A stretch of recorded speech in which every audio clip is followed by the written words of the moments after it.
The first thing Evan Cross saw was a flash of pink against the orange dusk. Then the tears. A little girl no more than 6 stood in the middle of Highway 163, clutching a weather-beaten suitcase bigger than her legs. No cars for miles, no houses. Just the wind, the desert, and a child crying in the road. If you think you've seen everything, wait until you hear what happened after this moment. It's the kind of story that makes you question fate itself. Before you scroll away, tell me, what would you do if you found a child alone on an empty highway at sunset? Evan slammed the brakes tires screeching against the cracked asphalt. The girl didn't move. She stood frozen in the glow of his headlights, her cheeks streaked with dirt and tears. He killed the engine and stepped out, heart-pounding, boots crunching on the gravel. "Hey," he called gently. "You okay, sweetheart?" No answer. Just the dry desert wind whistling through the sagebrush. He could see she was trembling. The suitcase handle dangled from her small hand, and every few seconds her fingers tightened like she was afraid someone might take it away. Evan lowered himself to one knee, trying not to tower over her. "I'm not going to hurt you," he said softly. "My name's Evan. You lost." Still nothing. The girl's wide eyes reflected the last light of the sunset, blue, glassy, terrified. The road stretched endlessly behind her, and instinct told him she hadn't just wandered off. She'd been left. His pulse quickened. He scanned the horizon, no broken-down car, no sign of life, just the distant silhouette of Monument Valley glowing like old embers. The soldier in him, the medic who'd patched up too many broken people, took over. She needed help, and there was no one else around.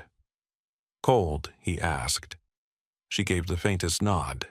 He shrugged off his jacket and placed it on the asphalt between them. "You can take it if you want. I'll stay right here." For a moment, she didn't move. Then, carefully, she stepped forward, slipped into the jacket, and hugged herself inside it. It hung on her like a blanket of safety. That tiny act of trust hit Evan harder than anything he'd faced overseas. He opened the truck door. "It's warmer inside," he said, keeping his tone even. "You can hold your suitcase. I won't touch it." She hesitated, then climbed into the passenger seat, still silent. When he turned the heater on, her small hands hovered near the vent like she'd forgotten what warmth felt like. Evan picked up his phone, only one bar of signal flickering in the corner. He called Highway Patrol, reported finding a child alone on the road. The operator promised a unit was on the way, an hour, maybe more. He looked at the girl so tiny in the seat, clutching her suitcase like her whole world was inside. He couldn't just sit and wait. "Can you tell me your name?" he asked gently. She stared at him, then at the suitcase, and slowly flipped open the latches. Inside were just 3 things: a small violin in a worn case, a faded Polaroid photo, and a stuffed bird with neat blue stitching that read L.E. No clothes, no snacks, nothing else. On the back of the photo was a note in neat handwriting, "For when the wind gets loud." Evan studied the picture. It showed the Golden Gate Bridge in San Francisco, a city hundreds of miles away. His stomach tightened. What was a child from San Francisco doing alone on a desert highway in Utah? He looked back at her, but she was watching him, lips pressed tight like she knew something he didn't dare ask. Before he could say more, headlights flared behind them. A single car, dark-colored, slowing as it approached. Evan's instinct screamed. The vehicle crawled past the driver, turning his face away, brim pulled low. No plates, no markings. Evan memorized the dented fender, the missing wheel cover. Something about it didn't feel right. The car sped up again, vanishing into the horizon. Evan locked the doors and lowered the heater's hum. "You're safe," he said. "No one's going to hurt you." The girl didn't reply, but she set the violin on her lap and ran her tiny fingers along the strings. She didn't play, just touched it reverently, like it was a piece of her heart. His phone buzzed again, an unknown number. He frowned. The message read, "Stay put." Help is coming. He hadn't shared his number with anyone but dispatch. A cold knot formed in his chest. He typed a quick reply, but before it could send another message appeared, "Don't trust the first car." That was all it said. He turned off the cabin lights. The night outside had gone still too still. In the distance, an engine rumbled. Not from behind this time, but ahead. He could see faint lights cresting a hill.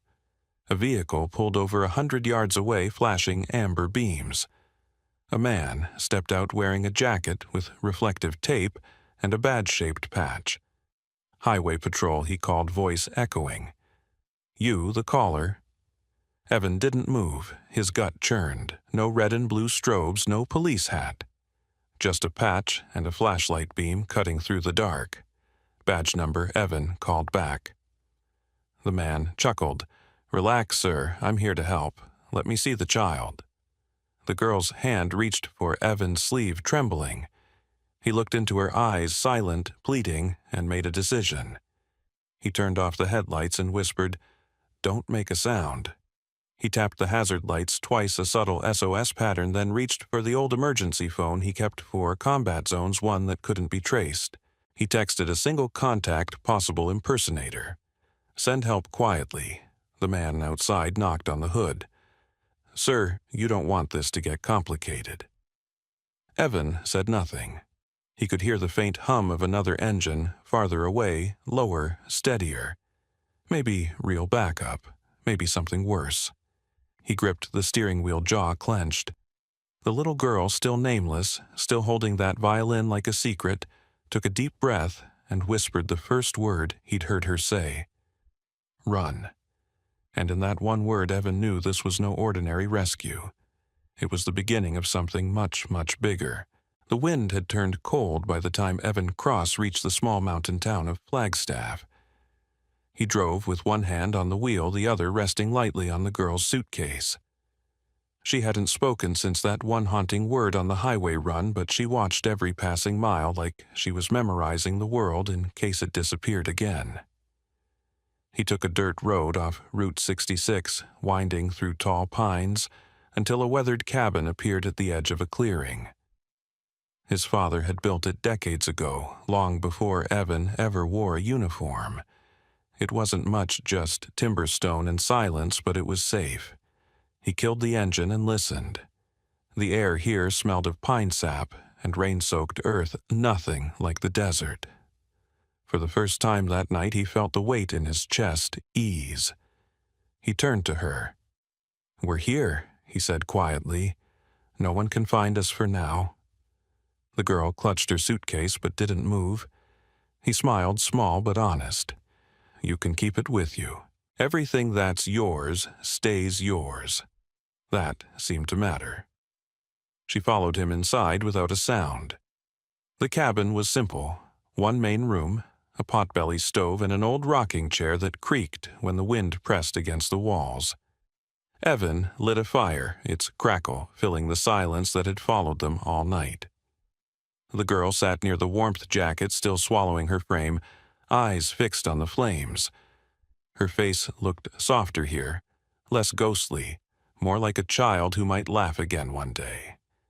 He found a can of cocoa mix in a cupboard, dented and old, but still good.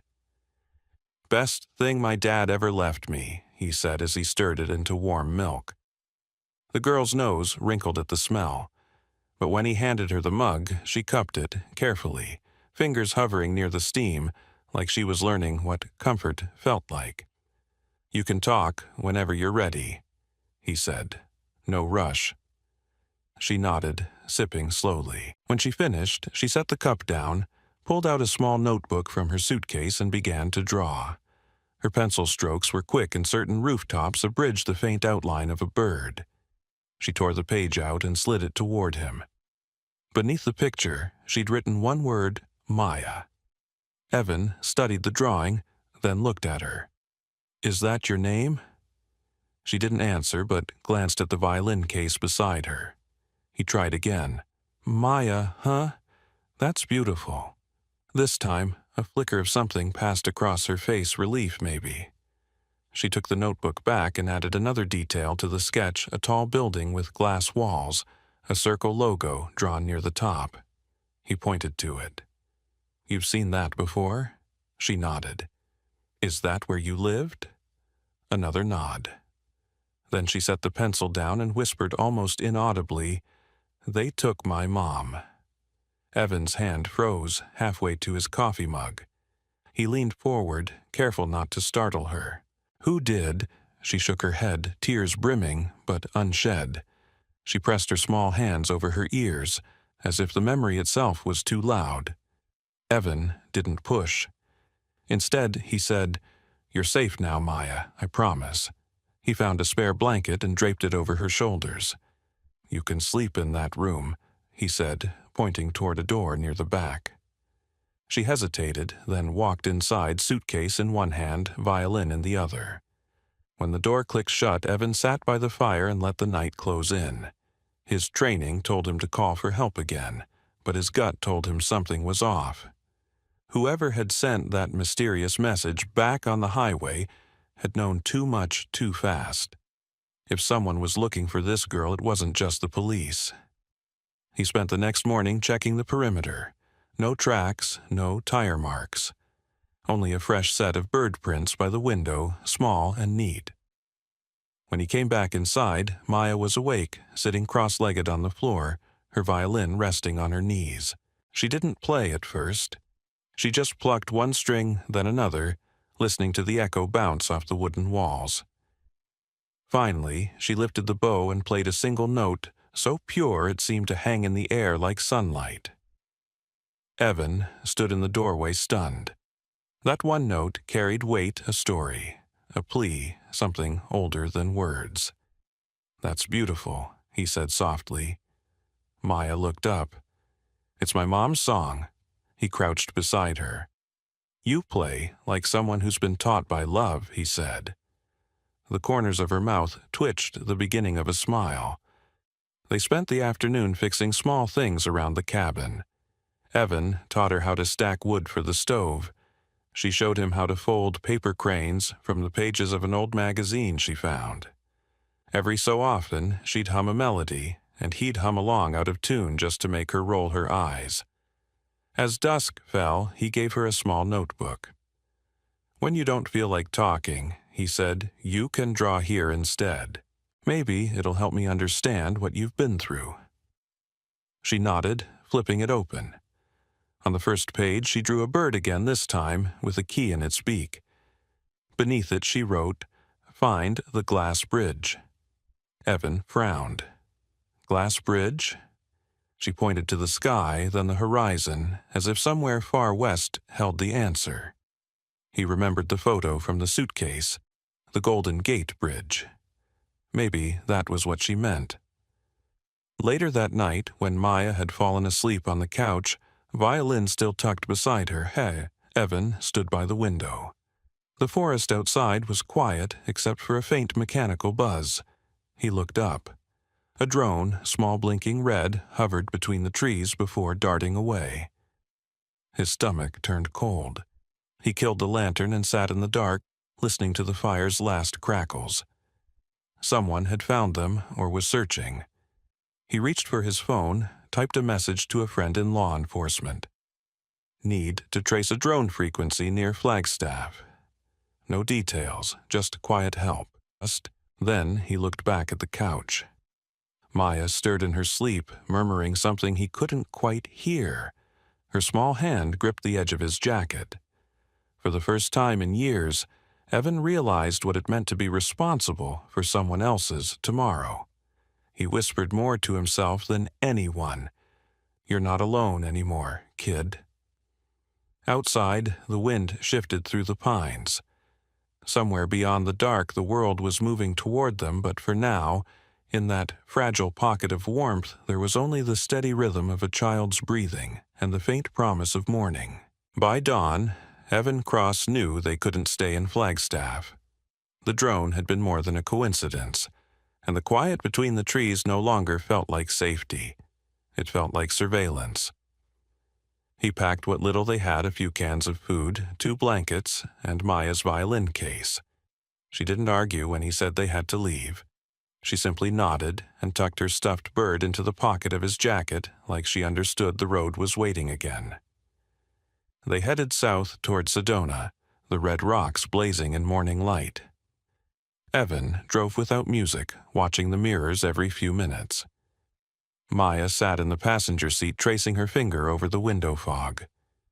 "Where are we going?" she asked softly. It was the first full sentence she'd spoken to him. The sound of her voice startled him. "Somewhere with answers," he said. "Maybe someone who can help us understand that bridge you drew." She reached into her violin case and pulled out a small microchip taped beneath the lining. He froze. "Where'd you find that?" he asked. "It was inside the bird," she said. "I saw you open it before. You didn't take it out." Evan let out a slow breath. Smart kid. The chip was thin metallic, engraved with the same initials, LIG, and something else, a serial code, and the word Viriotech. He recognized the name. It was a billion-dollar tech corporation based in San Francisco, one that had made the news for a major internal scandal 6 months earlier.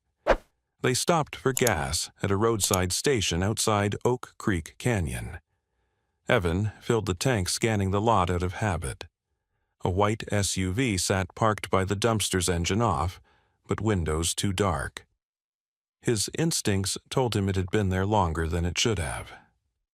When he climbed back into the truck, he caught a glimpse of Maya's reflection, wide-eyed, staring past him. "Evan," she whispered, "that car was behind us yesterday." He started the engine without a word. "Seatbelt," he said, voice calm but clipped. As they pulled back onto the highway, the SUV followed, slow at first, then faster. Evan pushed the truck harder through the winding turns of the canyon until the road opened wide and sun flooded in. He cut right into a side road, gravel spraying, and ducked behind a cluster of junipers. The SUV roared past, never slowing. Maya was gripping the seat breath shallow. He reached over and touched her shoulder. "You okay?" She nodded, but didn't speak. "You ever play hide and seek?" he asked. She blinked, confused. "That's what we're doing," he said. "Only difference is, I've been playing longer." That earned him a small, fleeting smile. By noon, they reached a small diner in the heart of Sedona, the kind of place where everyone knew everyone. Evan ordered 2 grilled cheeses and asked the waitress if there was still a retired ranger named Ben Yazzie living nearby. Her eyebrows lifted. "Ben's up by the old ranger outpost near the airport mesa. Why, just looking for an old friend," he said. They found Ben sitting on the porch of a weathered cabin overlooking the red cliffs. He was in his 70s, eyes sharp as a hawk's. When Evan explained about the embroidered bird and showed him the photo from the suitcase, Ben studied it for a long moment. "That pattern," he said, tapping the stitching, "it's Navajo for wind spirit. The key on the beak means message. Whoever made this wasn't making a toy. They were hiding something." Evan handed him the microchip. Ben turned it over in his palm. "You said Viriotech. I've heard that name. They've got labs scattered all over Arizona, New Mexico, California. Big money, private contracts, not the kind that like questions." That night, Evan and Maya checked into a roadside motel near the Grand Canyon. The TV buzzed softly while Maya sketched in her notebook. A breaking news segment flickered across the screen. Viriotech's CEO had resigned after a public fallout with the company's board. A picture of the man appeared, sharp suit, gray hair, tired eyes. The caption beneath read, "Derek Ellison, founder and CEO of Viriotech Industries." Maya dropped her pencil. "That's my dad." Evan turned to her, the weight of the name hitting hard. "You're Lark Ellison." She looked away. "Mom called me Maya. She said it was safer." The room went still. Outside, a semi rumbled past on the highway, the sound fading into the night. Evan rubbed a hand over his face. It suddenly made sense: the bracelet, the photo, the corporate messages, the SUV. Whoever had been following them wasn't just looking for a missing child. They were trying to contain a story worth millions. Evan opened his laptop and connected to a secure network he still had access to from his Army days. He uploaded the microchip's data. Within minutes, a flood of encrypted files appeared: medical research, patient trials, private memos. One document stopped him cold: Project Vireo, genetic therapy subject Lark Ellison, minor. He scrolled through the details: references to experimental treatment, proprietary DNA mapping, and internal disputes between executives. His jaw tightened. "They used you, kid," he said quietly. "Your dad's company was testing something they shouldn't have, and when it got exposed, they hid you to keep you safe or to keep you quiet." Maya's voice broke the silence. "Is my dad bad?" He looked at her, torn. "I don't know, Maya, but somebody sure made him look that way." A sudden knock rattled the door. 3 short raps, then 2 more. Evan reached for the pistol he'd kept locked in the glove box since the service. He gestured for Maya to hide behind the bed. "Stay down." The knocks came again, louder. "Mr. Cross," a voice called. "We're with Child Services. Open the door." He moved silently to the peephole. 2 people stood outside, both in plain clothes, both smiling too much. But it was the black SUV idling in the lot that told him everything he needed to know. He turned back to Maya. "You trust me?" She nodded, eyes wide. "Then listen close. We're leaving through the bathroom window." Quiet as ghosts. Minutes later, they slipped out into the cold air and crossed behind the building. The truck was parked 2 blocks over. As they climbed in, Evan looked once more at the horizon, glowing faintly under a new moon. He didn't know where the next road led, but he knew one thing for sure: he wasn't turning back. Maya leaned her head against the window, the violin case balanced on her knees. "Where now?" she asked. "East," Evan said. "Santa Fe?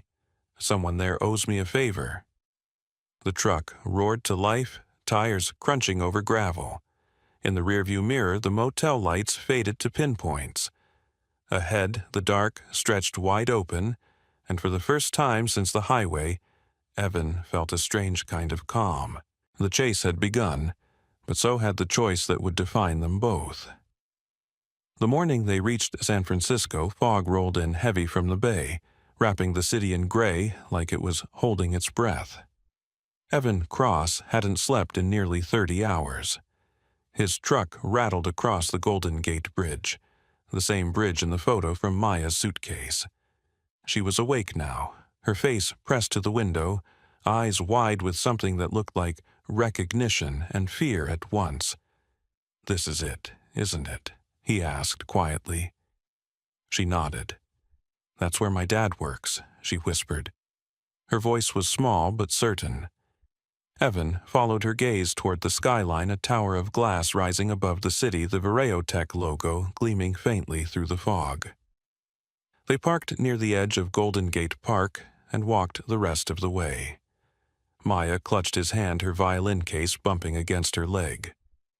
Each step felt like walking into the heart of a storm. When they reached the conservatory, she stopped. "She used to bring me here," Maya said. "My mom." Evan looked down at her. "Do you want to wait here?" She shook her head. "No, I need to see him." Evan contacted an old friend at the FBI who owed him more than one favor. Within an hour, 2 agents met them in a quiet corner of the park. They listened as Evan explained everything: the highway, the messages, the chip, the corporate chase. When he handed them the data from the microdrive, one of the agents swore under his breath. "We've been trying to get this for months," he said. "Vireotech's been under investigation for illegal genetic trials. This changes everything." While the agents made calls, Maya stood by the pond, staring at her reflection. "He didn't protect me," she said softly. "He protected his company." Evan crouched beside her. "Maybe both," he said. Sometimes people make terrible choices trying to do the right thing. She looked up at him, eyes full of questions too heavy for her age.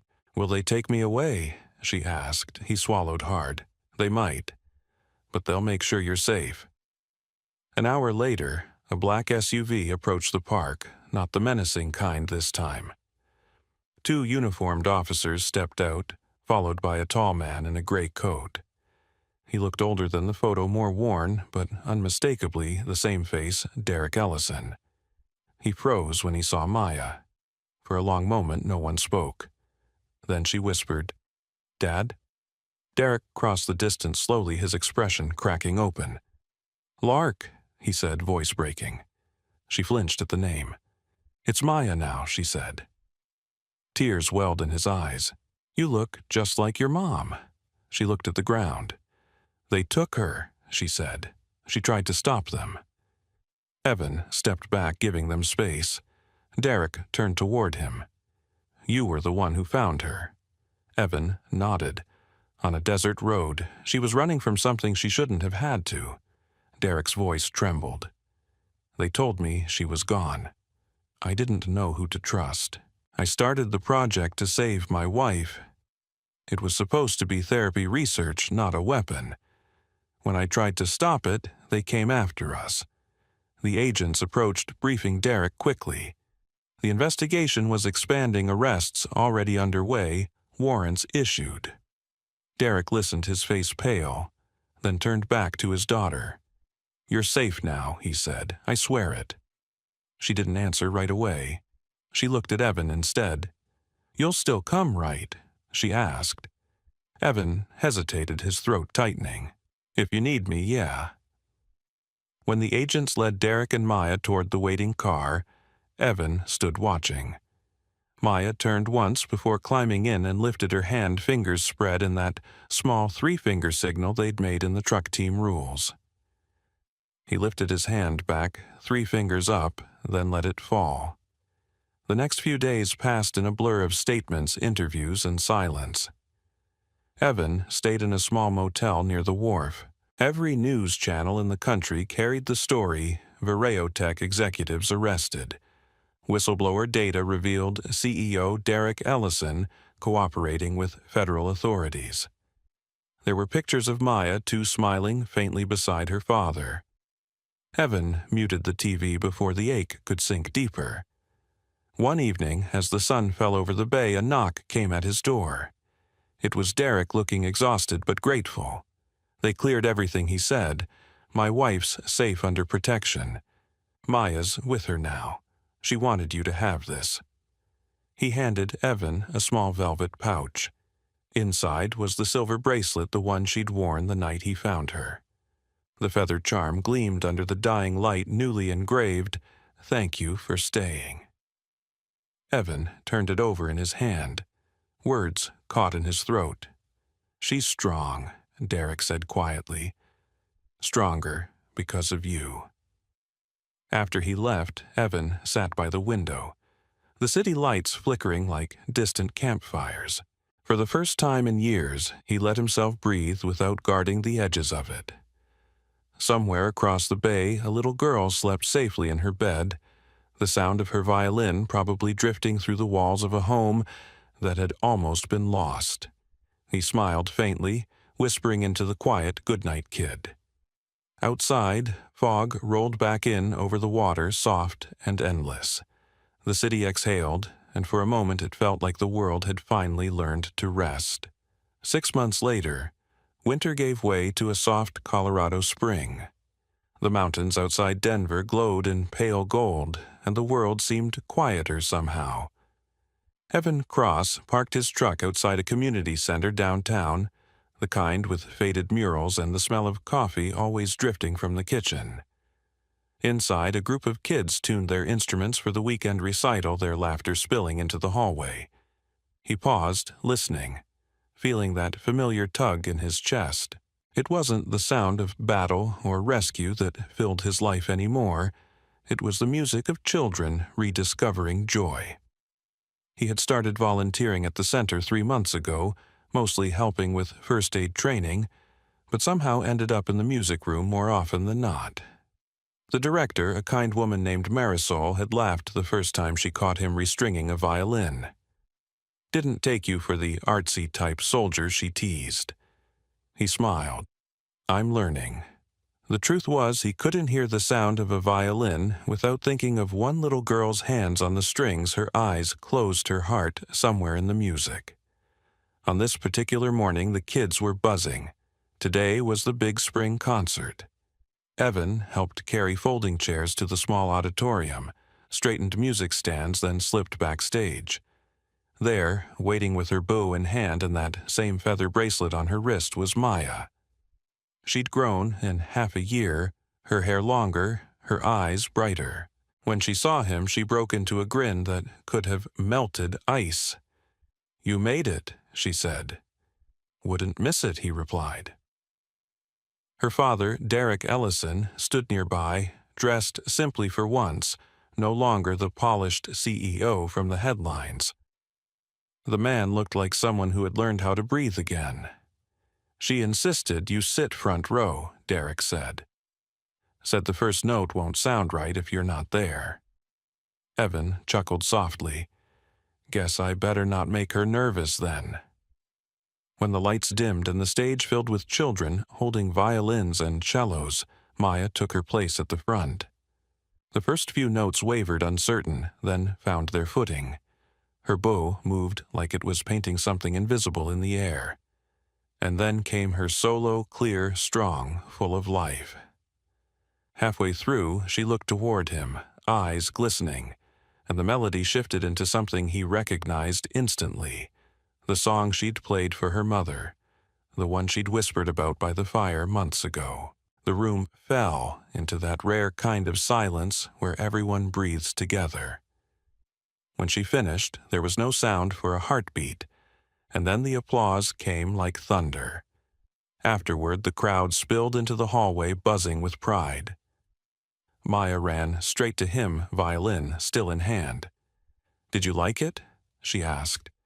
Evan knelt to meet her gaze. "Kid," he said with a smile, "you didn't just play a song, you built a bridge." Her laugh came easy. "That's what Mom says, too." Derek joined them, holding out a small envelope. "She wanted you to have this," he said. Inside was a photograph of the three of them at the park, weeks earlier, Maya holding her violin, Derek with his arm around her, and Evan, standing just behind them, smiling like a man who'd finally found peace. On the back, in Maya's handwriting, it read, "You taught me that home isn't a place. It's people who stay." Evan swallowed the lump in his throat. "You didn't have to give me anything," he said. Derek shook his head. "You gave us everything. The truth, the courage to face it, and time." Outside, the late afternoon sun poured across the mountains. Evan walked them to their car, standing by as they buckled in. "We're heading back to San Francisco next week," Derek said. "There's a foundation being built, the Vireo Promise. It'll fund research for kids, but under public oversight this time.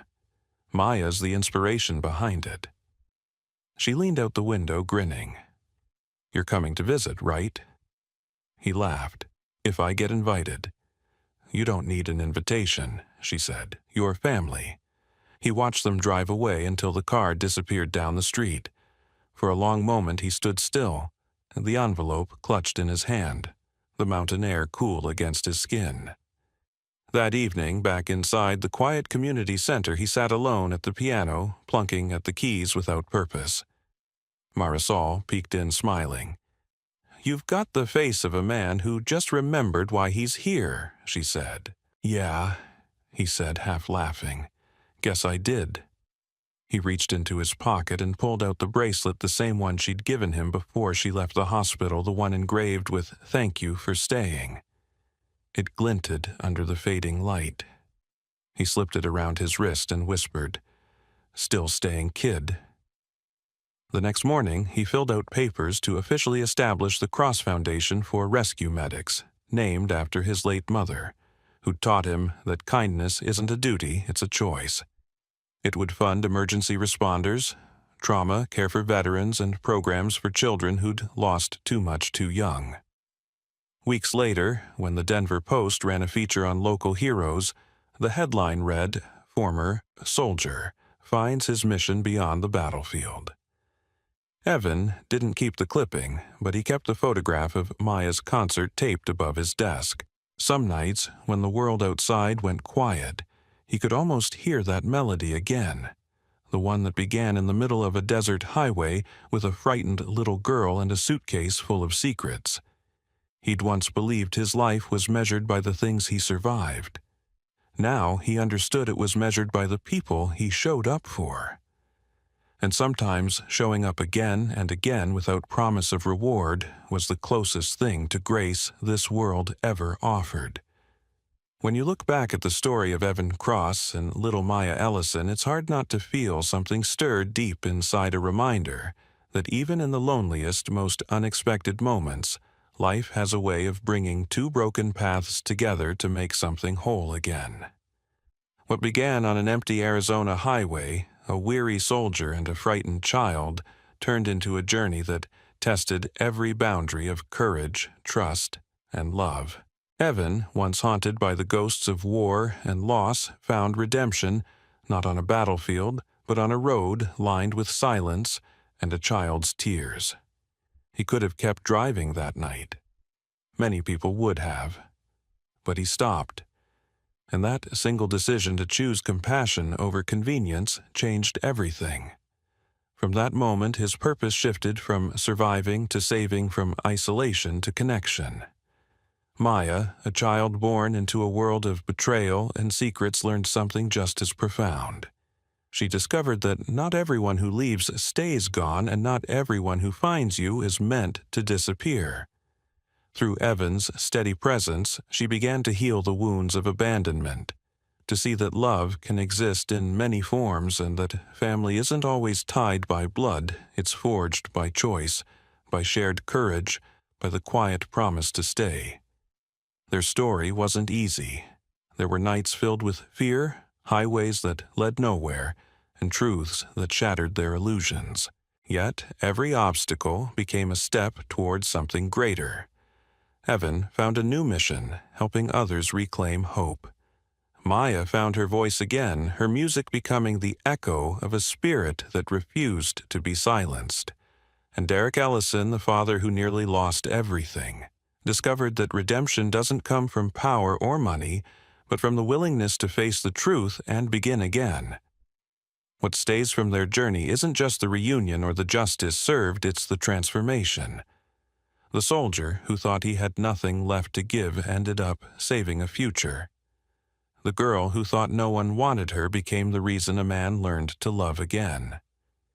And through it all, they both learned that life's greatest miracles often begin with small acts of decency, a hand offered, a word spoken, a promise kept. So, what can we take from this story today? In a world that often feels divided, cold, or indifferent, Evan and Maya remind us that kindness is still the most powerful force we have. You don't need a uniform or a title to make a difference.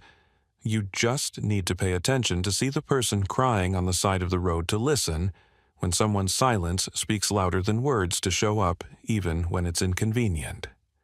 Maybe the lesson isn't about heroism at all. Maybe it's about presence, about showing up for others and for ourselves. Because the truth is, every one of us is fighting a battle the world can't see. And sometimes what saves us isn't being rescued, it's being remembered. So, if this story touched your heart, if it reminded you that compassion still matters, let that feeling stay with you. Carry it into your own life. Help someone who needs it. Forgive when it's hard. Choose to stay when it would be easier to walk away. Because that's how change begins, quietly, one choice at a time. And if you want more stories like this, stories that remind us of the goodness still left in people, of hope that never dies, then subscribe to our channel. Your support gives us the strength to keep creating, to keep sharing, to keep believing in the power of humanity. Thank you for being here. And remember, sometimes the smallest act of kindness can be the start of someone else's miracle.